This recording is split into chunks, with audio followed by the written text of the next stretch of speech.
The Mamiya 7 is one of the best film cameras on the second-hand market. Known for its exceptional sharpness and high level of detail, it's a highly demanded camera for almost every serious film photographer. With its 6x7 negative size, rangefinder system, and lightweight body, it will be considered a dream camera for a lot of people. But is it the right camera for you? With its increasing price and scarce supply, landing a good deal can be quite the challenge. So before you buy, there are some things to be aware of. Hey guys, welcome to this video where I'll be sharing my honest thoughts on the Mamiya 7. So this won't be a review video per se, but more just a casual discussion about what I like about this camera, what I don't like, and some sample photos as well to give you a better understanding of whether this camera might be for you and your photographic needs. So I've had this camera for about 6 months now at the time of this recording, and I've shot around 15 to 20 rolls since then, so I would say I've developed a fair critique about this camera. So as I mentioned in the start of this video, the Mamiya 7 is a medium format rangefinder system. So if you aren't familiar with rangefinders, essentially you have to focus through the viewfinder, unlike focusing through the lens on an SLR camera like an AE1 or a Mamiya RZ67 for example. I must admit it did take me some time to get used to a rangefinder, but a couple rolls in I really got the hang of it and the adjustment was fairly easy to make. So if you've never shot a rangefinder before, it might take a while, but if that does scare you, I would probably recommend buying a cheaper 35mm alternative first. That way you can decide whether a rangefinder system is for you. In saying that however, even though I've gotten used to it, I still prefer an SLR system. For me, I've just gotten better focus and better results, focusing through the lens compared to the viewfinder, but once again, it's all a personal choice and really depends on the subject matter that you are shooting. So being a 6x7 medium format camera, you are actually limited to 10 shots per roll, which can get pretty expensive if you're shooting fairly regularly.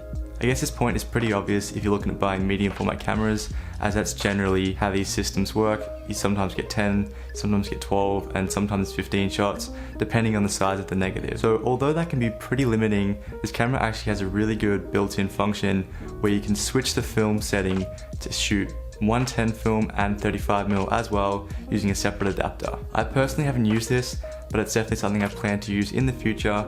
I've seen a fair few people on Instagram and Pinterest that have experimented with this, and the results they got out of them were pretty impressive. So if you look at it this way, you can technically get 3 cameras for the price of 1, even though the overall price is fairly expensive. It's also worth noting that I don't think any other camera on this scale has this option built into it, so it's definitely an advantage to have. So a question I always have when I'm buying a camera is what would this camera be used for and how will it benefit me and my work?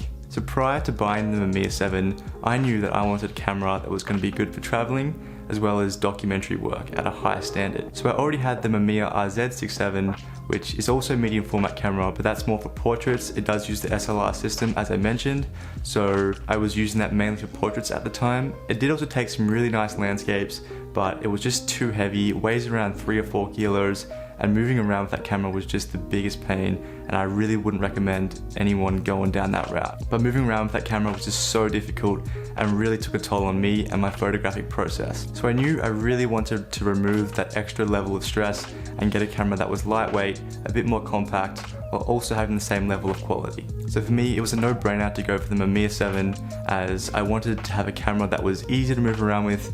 I could put it in my bag, it wouldn't weigh a ton, and it would allow me to shoot more at a high standard. I also kind of knew that I wasn't really going to go the fashion portrait route, so I wasn't really too concerned whether this camera could shoot portraits or not, as my Mamiya RZ already did that. I was just looking for a camera that would provide a good landscape filled camera. So within this question, it might also be worth asking yourself what kind of photographer you are and what your subjects are normally. As I said, if you're doing a lot of fashion work, then maybe this camera isn't for you, but if you're more inclined to go out into nature or to go to the city and do some cityscapes or even street photography, then I would probably suggest this camera is one you should be looking into. So the reason I say it's not for fashion is due to a few things. One being the lenses have a maximum aperture of f4, so if you're looking to get that dreamy and soft bokeh like some of the other lenses out there, you probably won't find it on this camera. I would say another alternative to this would be going to the Mamiya RZ route, or also a Pentax 6.7, as their lenses go down to, I believe, 2.8. So speaking of lenses, there are 6 lenses available for the Mamiya 7 system. So I currently own the 65mm, but the 80mm is also pretty popular, and there is also the 43mm, the 50mm, I have the 65, there's the 80 as I said, there's the 150mm and the 210 as well, but keep in mind that those lenses all require a separate external viewfinder, which I think is a bit of a pain and just another accessory you have to carry with you at all times. In saying that, all these lenses have the same amount of sharpness, so you can't really go wrong. It just depends on what your photographic style is like and also your subject matter. The lenses for this camera are also pretty expensive, as the shutter is actually in the lens compared to the body, so in turn the body is cheaper, but the lenses will cost you more. So another cool feature that may only entice a few people is the high shutter speed sync. So what this means is you can shoot flash or any external light source on any shutter speed, whereas some other cameras you are pretty limited to 1/60th of a second or 1/25th of a second in some other cameras. So having this option just makes this camera that much more versatile and can be applied to just another situation. So once again, it might not be relevant to most people, but if you're looking to shoot flash on medium format or film for that matter, then having this option will definitely work in your favor.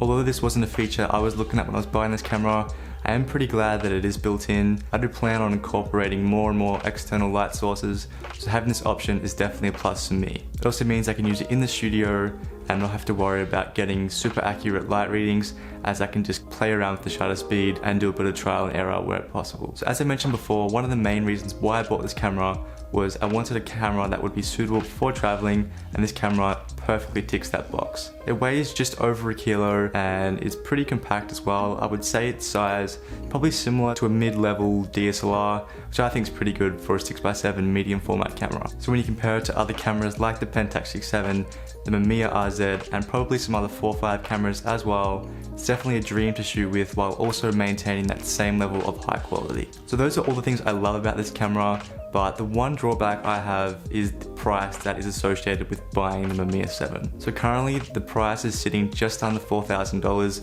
with a lens attached, which is pretty ridiculous considering it is a camera that is around 20 years old. It is a shame that this camera is worth so much, but at the end of the day, the supply is obviously low and there's a really high demand, so that just creates an increase in price. So I can understand if this is one of the reasons why you won't buy this camera, because that was one for me.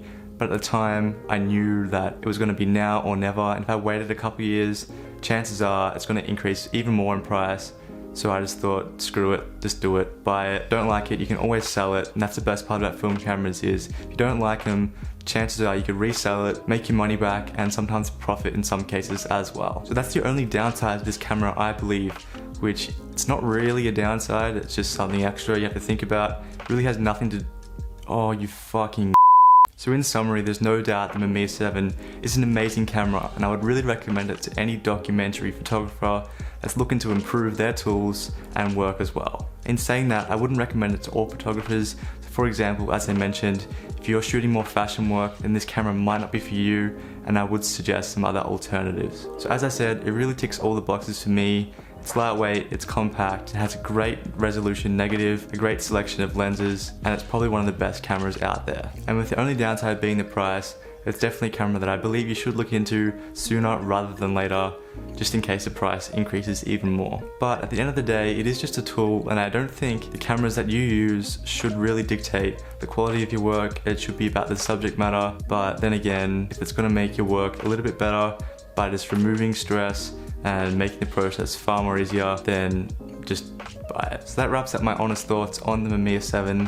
Hope you did find it useful and you have a better understanding of whether this camera might be for you and your photographic needs. It's definitely a camera that I plan to use more and more in the future, and I'm keen to share more work on this channel as well. So please consider subscribing if it was useful to you, and I will see you guys in the next one. Cheers.